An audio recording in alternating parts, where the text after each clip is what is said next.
Folks, me again. In this video I want to talk about all the actions, big and small, that we can take to get this lying dictatorship of a government out and our country back on track. But first I'd just like to mention the action that people have already taken and how worthwhile this has been. I don't know about you, but when I first saw the England flags and the Union Jacks going up everywhere, it warmed the cockles of my heart. Like many native Brits, I love England, the UK and our flags. I'm patriotic, proud to be English. I've always believed that the UK is the best place to live in the world and that we've an incredible history, beautiful buildings and cities, a glorious and varied landscape and coastline, a great culture and people to be proud of. I was happy to welcome foreigners here, of course, whatever their circumstances, but only if they wanted to assimilate, embrace our way of life and contribute to society. The flags going up everywhere were a sign that others felt the same as I did, but that we knew things had gone terribly, terribly wrong, that the government was failing us. It was a sign that others saw the same deterioration and felt the same despair as I did. It was a sign that people were fed up with our country being constantly vilified and put down, taken advantage of and ridiculed. Raising the colours was a sign that patriots were no longer willing to stay quiet and do nothing. And I was glad to know I wasn't alone in wanting my country back. And even more importantly, glad that I wasn't alone in wanting to do something about it. And I felt the same warmth and hope when I saw the drone footage of those millions of patriots, ordinary men, women and children, peacefully marching in London to unite the kingdom. Some people say there's no point in doing all this when the government ignores us and nothing changes. I say they're wrong.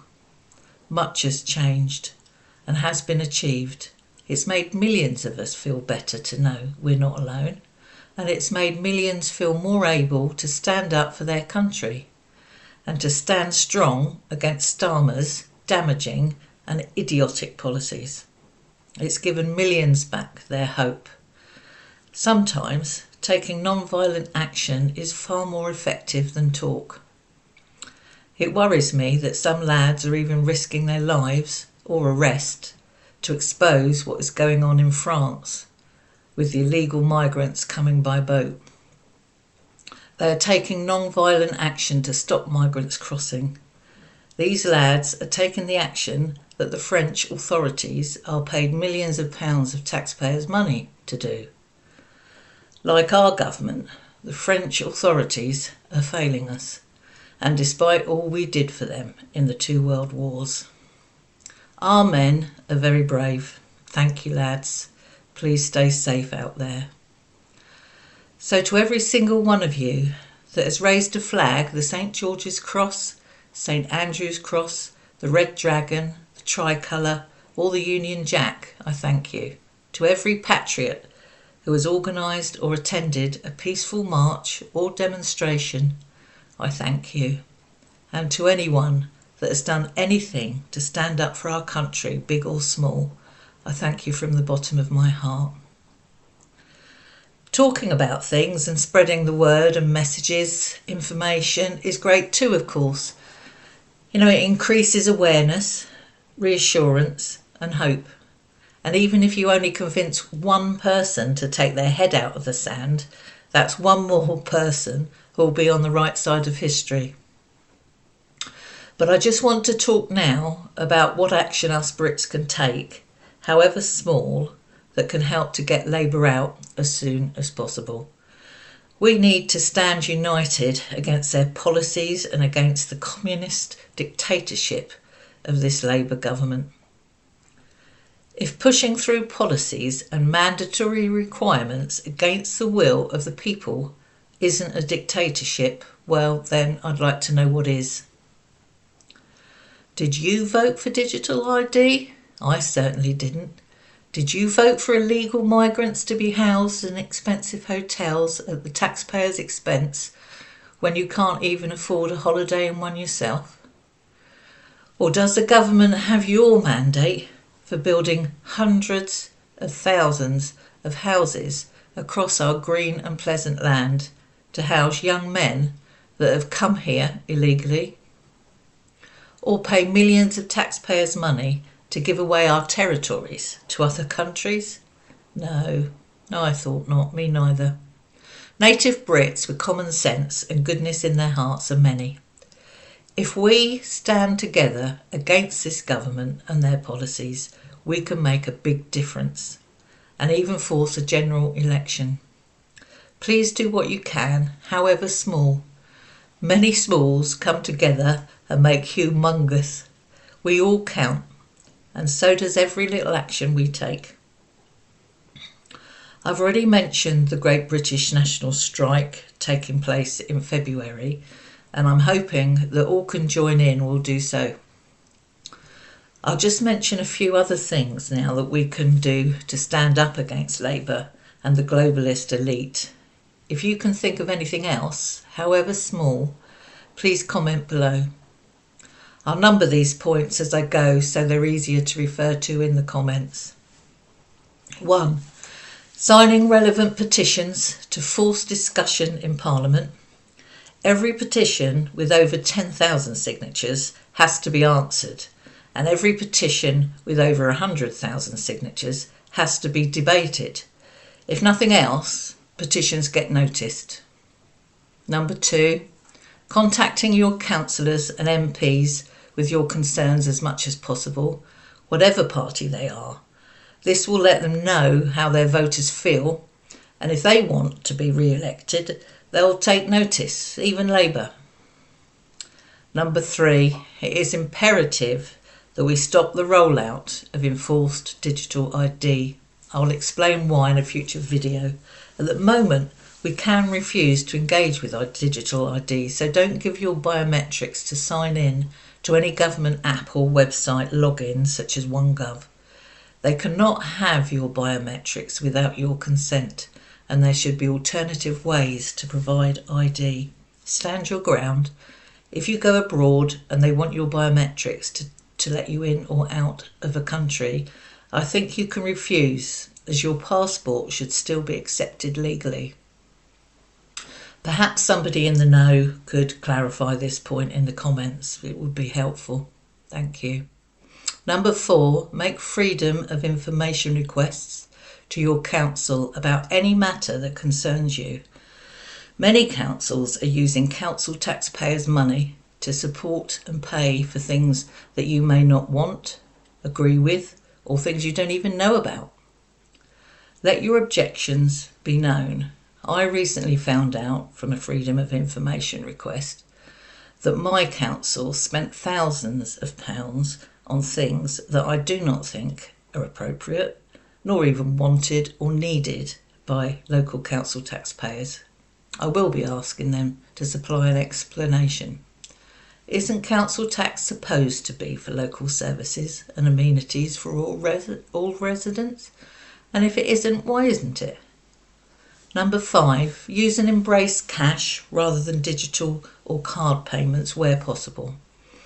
Call out and refuse to use businesses that only take card payments. Why, you may ask? Well, some people who run and own the big banks are part of or may support the unelected globalist elite's agenda of world power and control. Banks profit from every card transaction. They may also be collaborating with the government on digital ID. Also, by paying with a card, you're giving personal information away. In the future, this could be used by the government as a form of manipulation or control. I'll talk more about this in another video, and I'll also explain why it's so imperative we stop digital ID and the surveillance state. I'll also talk about organisations infiltrated by the globalist elite billionaires that we need to be wary of, such as the World Economic Forum, the United Nations, the European Union and the Fabian Society, to name just a few. We really do have quite a fight on our hands. Number 6, buy British and support and use small local businesses and farms.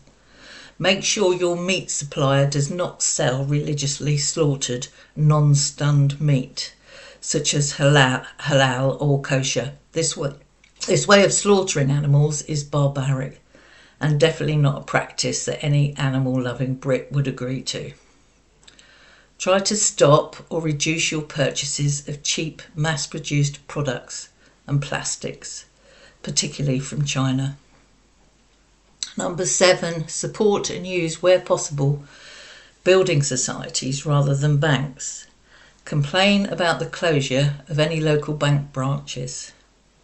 Number 8, complain to your council about the postponement of or cancellation of any local elections, and consider withholding council tax payments if your democratic right to vote is taken away, or at the very least perhaps cancel your direct debit and pay your council tax at the post office in cash when it suits you. Number 9, complain to the council and your MP and lodge objections to any planning applications you disagree with in your local area. And number 10, protest against big businesses introducing practices you disagree with, such as facial recognition cameras in supermarkets or the ever-increasing number of unmanned checkouts, for example. Although this sort of protest won't affect the government as such directly, it may well affect its tax revenue and support.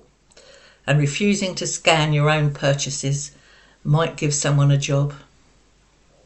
You can protest by writing to managers or head office, or by refusing to engage, for example by not using self-checkouts, and ask that a manned till be opened. If they refuse to open a manned till, consider dumping your shopping on the floor and walking out. If enough people do it, management will soon get the message. So in reality, will all, some or any of these little defiances bring down the government? Well, how long is a piece of string? It depends on how many participate, how often and for how long. But it is possible, and if nothing else, will be a thorn in the government's side. And although it may cause us some inconvenience too, isn't our country worth it? Some people are putting their lives on the line. And what price your self-respect? I do know from personal experience that these little defiances will make you feel one hell of a lot better, particularly if practiced regularly. Being true to ourselves and upholding our principles is one of the most important things we can do. But if these defiances don't work, and the Great British National Strike doesn't work, what then? Well, I don't know yet, but I do know that there'll be something, because those of us who love our country will not give up, and we are many. And it is my belief that we, the ordinary native people of this once great country, will ultimately be the ones to save it. Do or die. In the next couple of videos, I'll talk about what successes there have been in other countries and how they've achieved them. And I'll also discuss how we can help ourselves and others in these difficult times, particularly with regard to our mental health and well-being. Please subscribe. Thanks once again for listening, and I'm really looking forward to reading your comments. Remember, you're not alone. Bye for now.